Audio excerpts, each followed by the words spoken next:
Alexis Nunes alongside Shaka Hislop. We're looking back at Arsenal's 2-1 win over Sheffield United. Shaka, as we saw last season, we know that Sheffield can be tricky, but they still are struggling to find their form.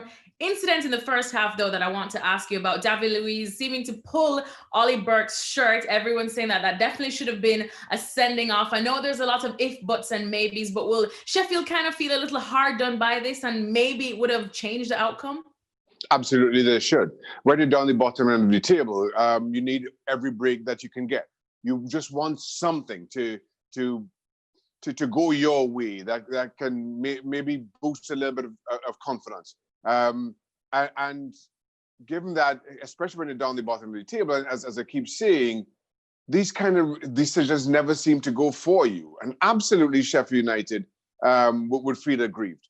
Given the play, given David Luiz, and when the shirt pull occurs on Big, had that been given, the referee would have no choice but to send David Luiz off, because it was denial of a clear goal scoring opportunity. There was clearly no attempt to play the ball. It ticks every single box for it to be a red card. And now all of a sudden, struggling Sheffield United up against 10-man Arsenal, you think things would look a whole lot better, especially when you consider how poor Arsenal were by their relative standards in the first 45 in particular.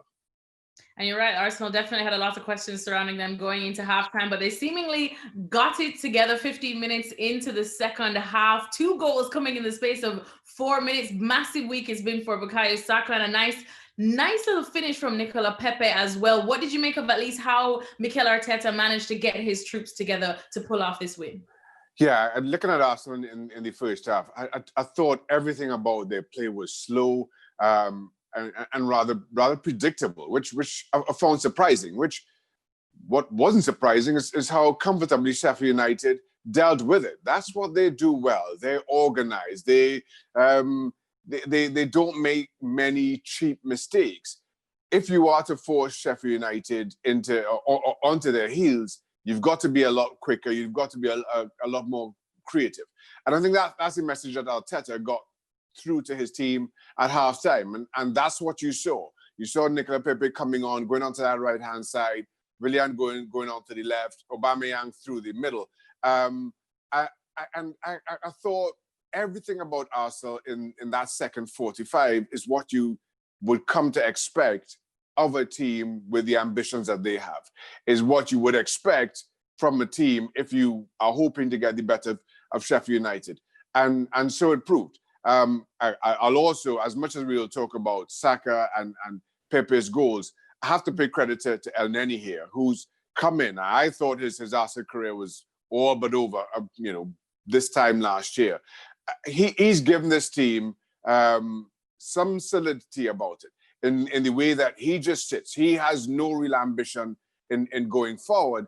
And that's allowed Arsenal wing-backs to join in. That's allowed the wingers to push forward, which is what you saw from Saka in his freedom to get into the box for the opening goal, is what you saw from Pepe in being able to run at defenders as he is, knowing that somebody is always going to be there for cover, somebody who has no real ambition of getting in the opposing box.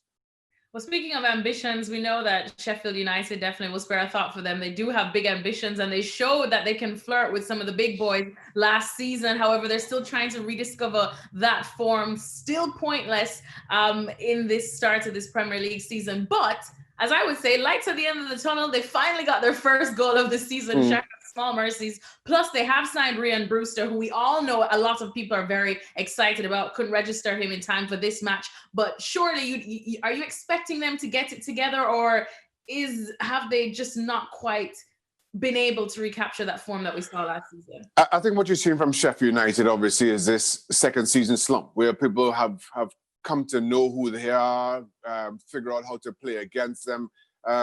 Lady Luck hasn't been kind to them, which we were alluding to earlier in speaking about that David Luiz shirt pull.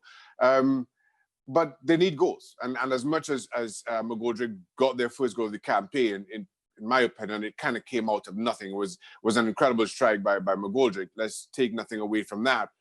From there on in, I think Arsenal were kind of hanging on a little bit, that was more reflection on Arsenal and some of their own maybe defensive frailties or uncertainties, as opposed to Sheffield United kind of putting their foot on the gas and all of a sudden getting creative. So they need goals, and maybe Brewster is the man who delivers that. He's young and there's a lot of potential there.